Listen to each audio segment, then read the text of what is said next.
myself Dr. Pankaj Lande. I am practicing as a anterior segment surgeon and cornea surgeon at Amravati, Maharashtra. I have been using Eyecryl Phakic IOLs for more than 4 years. I am quite happy with the results.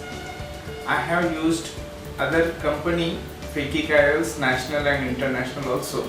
I am quite happy with the Eyecryl Phakic IOL. The lens material is extremely good. You don't see any reaction in the post-op period. The stability of the IOL is very good. When you use a toric Phakic IOL, you don't notice any rotation of the IOL in the post-operative period. Unless and until you have done a good white to white and ACD calculations, you won't see any post-operative complications. You don't have a glare, you don't have halos, and you don't cause any dryness to the patient.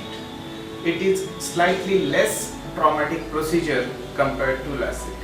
So definitely LASIK is good procedure for sure, but I will say that Phakic IOL implantation, especially the Eyecryl Phakic IOL implantation, is one of the best procedures you can do for your patients.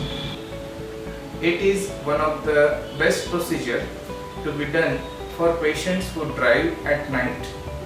It is a procedure where you can reverse it. Tomorrow, if the technology changes after 20 years, I have done some treatment for my patients who is 20-year-old and at the age of 40 he may have something different to be done. I can reverse my procedure by removing this IOL very easily and conveniently. So reversible procedure is one of the major advantage of this procedure, while LASIK is not reversible.